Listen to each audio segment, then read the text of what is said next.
A bomb blast is not an earth-shaking incident in Kannur politics in Kerala. In fact, violence, including use of country bombs, has been part of or an inseparable part of politics in Kannur for long. During the days of clashes between RSS and CPIM, country bombs used to be thrown against each other frequently.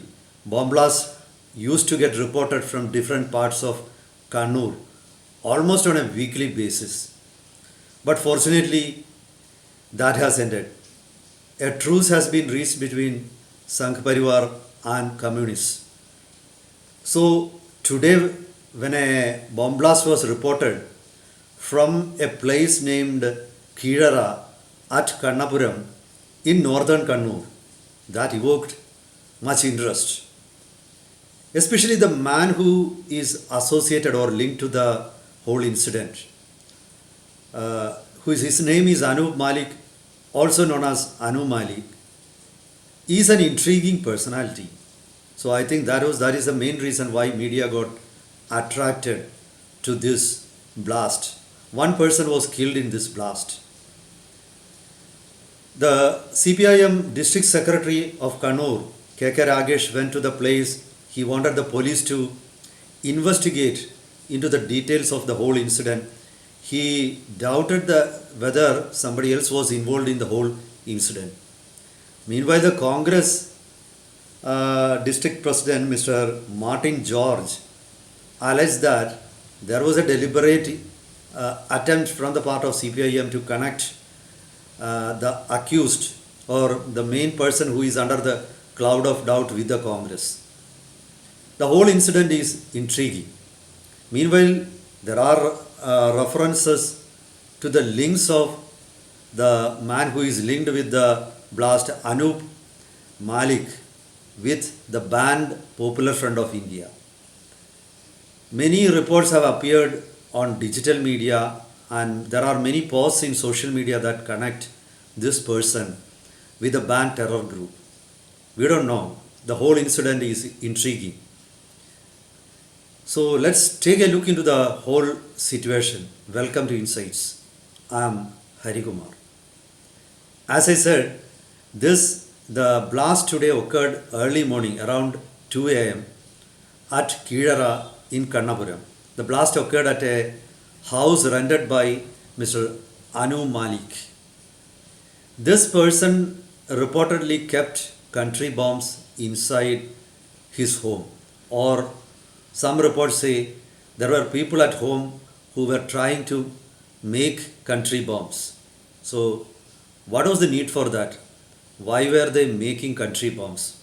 The police has to investigate and find the answer. The most intriguing thing, the most mysterious aspect of this person is he was actually involved in another blast that happened in 2016. That was also in Kannur at Podikunda, where the whole incident was a repetition. I mean, this incident is a repetition of the previous incident. That time also, he rented a house. There was a blast. One person got killed. Many neighboring houses were damaged. In fact, the damage was so huge then that 17 houses in the neighborhood suffered damages. It was estimated that a loss of around rupees 4 crores occurred during that blast. This time also, several houses nearby were damaged. We have no newspaper or nobody else has assessed the loss from this blast. But the two incidents have many similarities. That time, the police eventually, some people accuse that the police tried to hush up the whole case.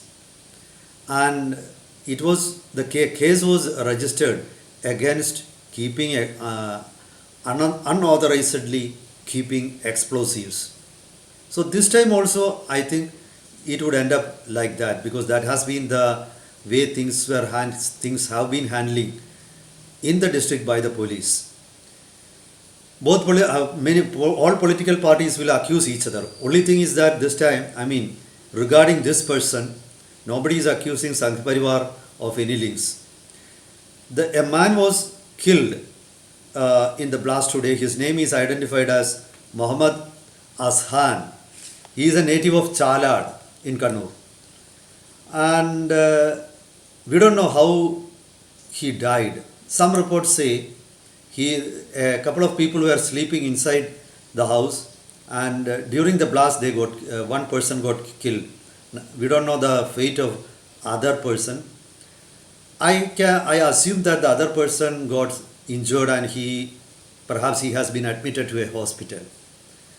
But the whole issue is why a man who has been accused of causing a blast, causing heavy damage to property and life, how he has been able to run another, bomb factory. Was the police not after this man?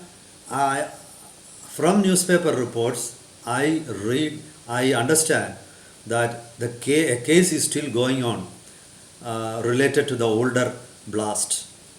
But why the police failed to keep an eye on this person? This is a very serious question. How he was able to, bring explosive to this home? On what pretext he was bringing explosives? Why, when such a person was making explosive, why there was no complaint from the neighborhood? Some reports said that the whole area is a stronghold or a party village of the CPIM. I don't know whether this is true or not. Anyway, the CPIM District Secretary K.K. Ragesh, who was earlier the political secretary of Kerala Chief Minister Pinarayi Vijayan, was at the scene. And he asked the police to investigate into what was going on in the place. Was anybody else involved in the whole incident? So, prima facie, or at least outwardly, it seems that CPIM or Mr. K.K. Ragesh is particular about an impartial investigation. Or was it a ploy to hide what was really happening in the place? We don't know. Now, when the CPIM accuses Congress of having links with the accused or with the person under doubt, the Congress accuses the CPIM of having links and trying to hide things. Then again there are reports that the person has got links with the banned terror group, from where he was sourcing the explosives, who sold him explosives. These are actually very serious questions that merit answer. Why such things keep on happening in Kannur? Prima facie, it seems that nobody can indulge in such activities without the help of political parties or leaders.